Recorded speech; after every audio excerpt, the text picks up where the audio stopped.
Hello बच्चों, आज की इस वीडियो में हम कक्षा 10 के प्रश्नावली 11.1 के दूसरे क्वेश्चन को देखेंगे। दूसरे क्वेश्चन में क्या दिया है कि एक वृत्त के चतुर्थांश का क्षेत्रफल ज्ञात कीजिए जिसकी परिधि 22 सेंटीमीटर है। ऐसा क्वेश्चन में बोल रहा है। चतुर्थांश मतलब ये तीन चार हिस्से दिए गए हैं, इन चार हिस्सों में से किसी एक चतुर्थांश मतलब इस चौथे हिस्से किसी एक का क्षेत्रफल निकालना। इस पूरे का हमें क्या निकालना है? क्षेत्रफल निकालना है। ऐसा क्वेश्चन में बोला गया है। और इसके लिए क्वेश्चन में इसकी परिधि जो है वो दे रखी है। कितनी दे रखी है? 22 सेंटीमीटर दे रखी है। तो इस क्वेश्चन को हम लगाएंगे। तो चतुर्थांश का क्षेत्रफल निकालना है। चतुर्थांश का क्षेत्रफल के लिए हमारा ये फॉर्मूला लगेगा। क्या? जो चतुर्थांश का क्षेत्रफल होता है वही त्रिज्यखंड का क्षेत्रफल होता है। तो फॉर्मूला हमारा वही रहेगा, थीटा बटे 360 गुणे पाई आर स्क्वायर। तो इसके लिए हमें थीटा का मान पता होना चाहिए, आर स्क्वायर का मान पता होना चाहिए। लेकिन इसमें क्वेश्चन में क्या दिया है? केवल परिधि दी गई है। तो जो क्वेश्चन में दिया गया है पहले हम वो लिख लेंगे। तो क्या दिया गया है लिखेंगे। दिया है, दिया है, क्या दिया गया है कि वृत्त की परिधि, वृत्त की परिधि कितनी दी रखी है? 22 सेंटीमीटर ये दे रखी है। तो अब हमें वृत्त की परिधि पता होनी चाहिए। वृत्त की परिधि क्या होती है? तो हमारे वृत्त की जो परिधि होती है वो 2 पाई आर होती है। तो लिखेंगे 2 पाई आर बराबर 22। इसे हल कर देंगे। तो हम इसे हल क्यों कर रहे हैं? क्योंकि हमें यहाँ से आर का मान मिल जाएगा।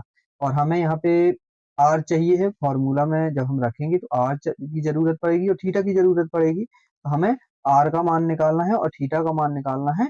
इसलिए हम यहाँ से आर का मान निकालेंगे। तो दो हमारा वही रहेगा। पाई का मान कितना होता है? 22/7। तो 22/7 रख देंगे। और आर का मान पता नहीं तो आर वही रहेगा बराबर 7। अब देखेंगे ये 7 यहाँ भाग में है, यहाँ जाएगा बराबर के उस साइड तो गुणा में, मतलब एक प्रकार से हमें ऐसा मिल जाएगा 22 गुणे 7। और ये दोनों गुणा में है। ऊपर साइड देखेंगे गुणा में 22 गुणे 2, ये बराबर के उस साइड जाएंगे तो बटे में चले जाएंगे। तो 22 गुणे 2, ये जो यहाँ पे ऊपर थे वो बटे में चले गए और जो भाग में था वो ऊपर चला गया। 22 से 22 कट गया। आर का मान हमें कितना मिल गया? आर का मान मिल गया हमें 7/2। ये हमें त्रिज्या मिल गई। अब त्रिज्या मिल गई हमें, अब थीटा की जरूरत है। तो थीटा की का मान कैसे हम निकालेंगे? तो देखेंगे यहाँ पे जो वृत्तखंड, ये वृत्त है हमारा, इस वृत्त के जो अंदर कोण कितना डिग्री का बनता है? 360 डिग्री का बनता है। ये पता होना चाहिए सभी को कि यहाँ पे इसके अंदर, वृत्त के अंदर कितना डिग्री का कोण बनता है? 360 डिग्री का। तो 360 डिग्री का होता है तो हमें यहाँ पे जो है 90 डिग्री का, यहाँ 90 डिग्री का, यहाँ 90 डिग्री का, यहाँ 90 डिग्री का, ऐसा मिला के पूरा जो है ये 360 डिग्री का बनता है। तो हमें एक चतुर्थांश मतलब चौथे हिस्से का क्षेत्रफल निकालना है। तो मतलब इसका कोण कितना हो जाएगा? एक प्रकार से हम क्या करेंगे, कितने हिस्से हैं? एक हिस्सा, दो हिस्सा, तीन हिस्सा और चार हिस्सा है। तो कोण निकालने के लिए हमें क्या करना है कि इसके अंदर जितने डिग्री का कोण बनता है और कितने हिस्से दिए गए हैं? चार हिस्से दिए गए हैं यहाँ पे। तो हमें चार का भाग कर देना। जब चार का हम भाग करेंगे यहाँ पे तो 90 से कट जाएगा। तो कोण हमें कितना मिल जाएगा? कोण मिल जाएगा 90 डिग्री। हमें कोण भी मिल गया और यहाँ पे हमें आर भी मिल गया था। तो अब हम फॉर्मूला में रख देंगे। फॉर्मूला जो हमारा होता है, क्या होता है हमारा फॉर्मूला? जो होता है, जो चतुर्थांश का क्षेत्रफल होता है, चतुर्थांश का क्षेत्रफल, ये हमारे त्रिज्यखंड के क्षेत्रफल के बराबर होता है। मतलब जो भी हमारा त्रिज्यखंड का फॉर्मूला होता है वही चतुर्थांश का क्षेत्रफल होता है। तो त्रिज्यखंड का क्षेत्रफल, अब त्रिज्यखंड का क्षेत्रफल क्या होता है? वो होता है थीटा बटे 360 गुणे पाई आर स्क्वायर। थीटा का मान 90 दिया है तो 90/360 गुणे पाई का मान 22/7 रख देंगे।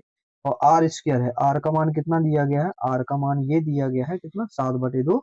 तो हम यहाँ पे आर स्क्वायर लिखा है तो 7/2 गुणे 7/2 ऐसा लिख देंगे। तो जीरो से जीरो कट गया, 9 चौको 36, 4 बार, और 7 से 60 कट जाएगा। इसे काटेंगे, दो दूनी 4, ये कट जाएगा हमारा 11 से। क्या बचा? ऊपर बचा 11 गुणे 7, ये हमारा ऊपर बचा है। और नीचे क्या बचा गया है? नीचे बचा है 2 यहाँ पे है, 2 यहाँ पे है, 2 यहाँ पे, मतलब 2 दूनी 4 दूनी 8 बचा हुआ है। तो 11 में हम 7 का गुणा करेंगे तो 11 7 77 और बटे 8। और हम क्षेत्रफल निकाल रहे हैं और यहाँ पे जो राशियां दी गई हैं सेंटीमीटर में दी गई हैं तो सेंटीमीटर स्क्वायर लिख देंगे, क्योंकि क्षेत्रफल हमारा सेंटीमीटर, मतलब जो भी राशि दी गई है वो सेंटीमीटर या मीटर, उसमें वर्ग लग जाता है। तो क्वेश्चन में क्या बोल रहा था, चतुर्थांश का क्षेत्रफल निकालो, तो क्या लिख देंगे, अतः चतुर्थांश का क्षेत्रफल 77/8 वर्ग सेंटीमीटर है।